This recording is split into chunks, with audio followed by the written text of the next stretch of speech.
So, with that little prelude, let us come back to this uncountably infinite dimensional space of functions on the real line, in which case we can generalize. So, we can generalize the notion of a dot product or inner product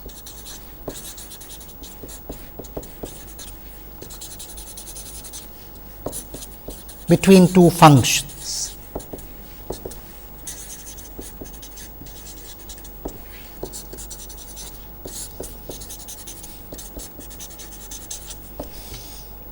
Essentially, if I take two functions x and y both on the variable t, that dot product is not going to be a summation anymore, but an integral.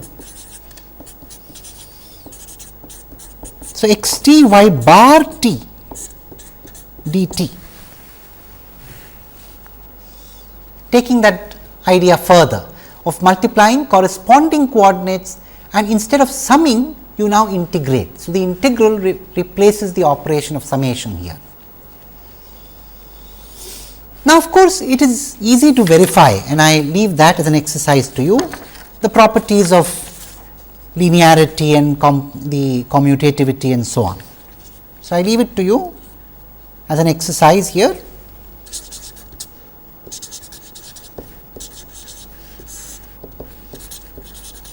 Verify the properties of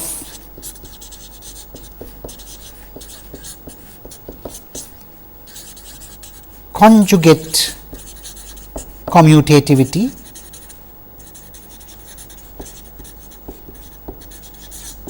in other words, if I interchange the order of the arguments, there is a complex conjugation involved. Second, of linearity in the first argument.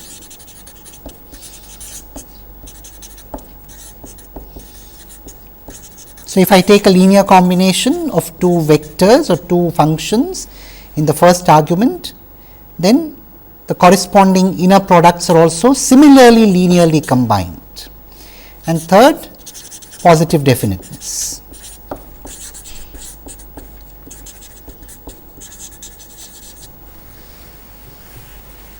So, I leave this to you as an exercise.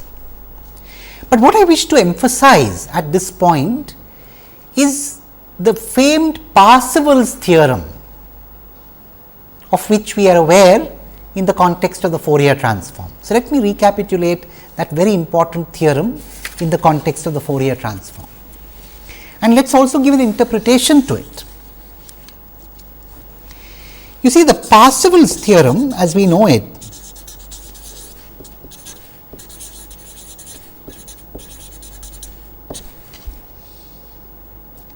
for continuous functions says that if x t has the Fourier transform, now I am going to use the frequency Hertz frequency variable. So, this is the Hertz frequency variable nu.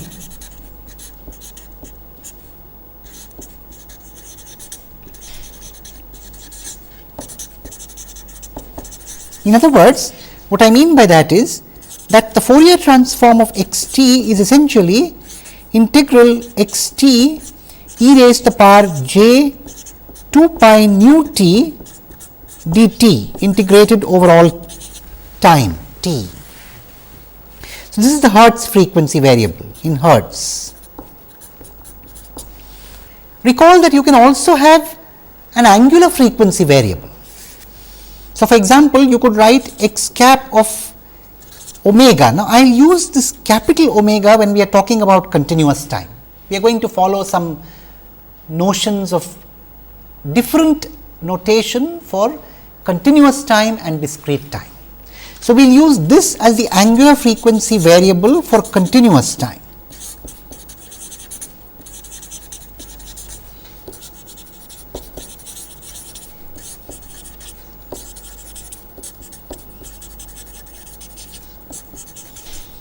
In which case x cap omega is x of t e raised to the power minus j omega t dt, and there is a simple relation between capital omega and nu. Omega is 2 pi nu. angular frequency and Hertz frequency. Well, simple things, but we should put down all our cards in the beginning, so we do not get confused later. Now, again this is a little bit of abuse of notation, because I am using x cap of capital omega here and I am using x cap of nu there, and depending on the context I must interpret either Hertz frequency in the argument or angular frequency in radians per second in the argument. Normally from the context it shall be clear, and if there is some confusion likely we will make it clear by explicit statement. But remember that from the context we should be clear whether we are dealing with Hertz frequency or angular frequency, radians per second. Anyway, with these details, let us come back to the Parsevals theorem. What does the Parsevals theorem say? The Parsevals theorem says the following: if you have the Fourier transforms of x and y,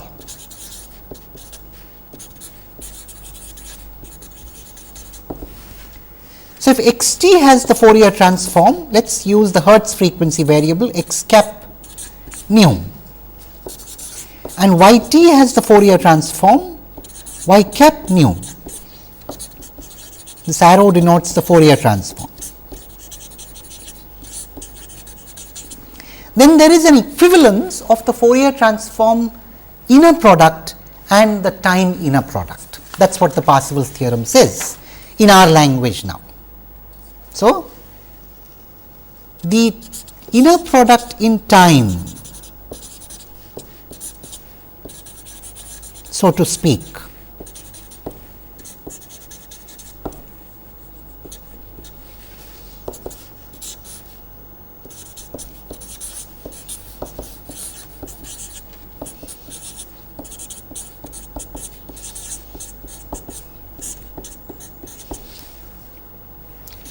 is equal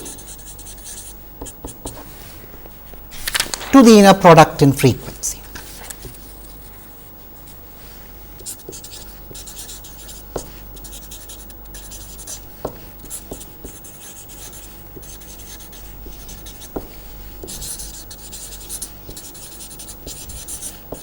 In other words, if you take x cap and y cap and construct their inner product in the same way, treating the frequency as the independent variable or the argument,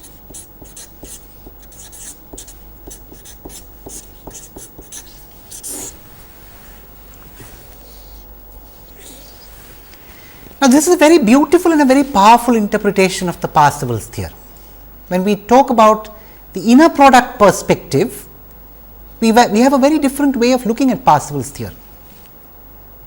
And in fact, if we really think of it a little more deeply, Parsevals theorem becomes so much more intuitive when we talk in terms of inner products.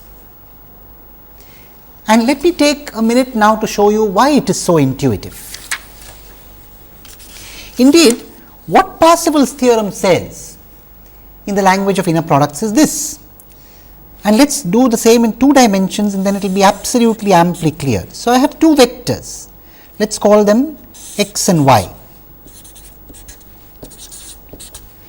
Now, what Parsevals theorem says is x dot y is independent of the coordinate system, simple enough.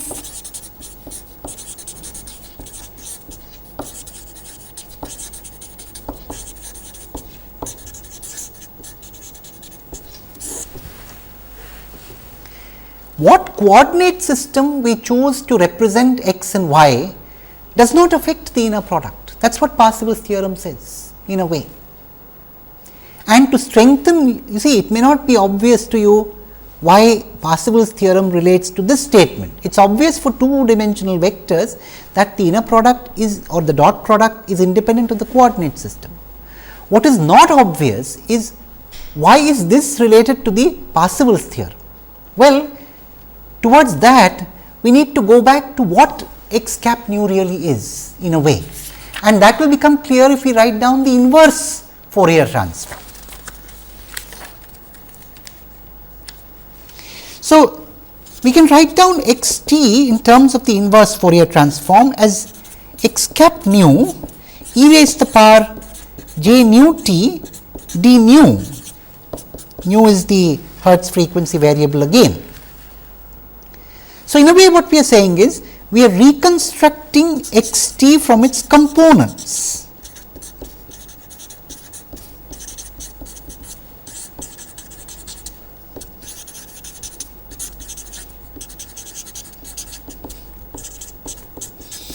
Each of the x cap nu for different values of nu is a component here, and this is the way we have reconstructed x t from its components. And in reconstruction we have used these vectors. Each of the e raised to the power j nu t is like a vector, is a function of the real axis. The only catch is e raised to the power j nu t is not an L2R function. So, we have to deviate a little bit there from our discussion, but if we choose to ignore that fact, we have essentially taken these coordinates, multiplied them by the corresponding so called functions along each of the coordinates nu and added them to get the function x t. So, each of the x cap nu is like a different expression of the same vector x in a different coordinate system. So, what we are saying in Parsevals theorem is that the dot product is independent of the coordinate system. Whether we choose to use the standard coordinate system of time to represent the function or the slightly less obvious coordinate system of frequency to represent the same function, the dot product remains the same. So, these and some other such interpretations are what are offered when we represent functions in terms of vectors, or when we think of functions as generalizations of the ideas of vectors. And now for the last remark in this lecture, which we shall build on even greater in depth in the next, namely, what is the connection between functions and sequences, continuous functions and sequences. Just to initiate the discussion here without completing it or rather taking it further, we shall do in the next lecture. But just to initiate the discussion, let us go back to the idea of piecewise constant approximation. So, suppose we have this piecewise constant approximation of this function on intervals of length 1. So, I take the standard unit intervals and I make a piecewise constant representation of a function. So, I have this. So, let the values be, let us say c minus 1 here, c 0 there, c 1 there, and so on and so forth. Now, it is very easy to see that if I take the basic function phi t described this way, 1 between 0 and 1 and 0 elsewhere, then this piecewise constant representation can be written as c minus 1 among other terms phi t plus 1 plus c 0 phi t plus c 1 phi t minus 1 and what have you afterwards.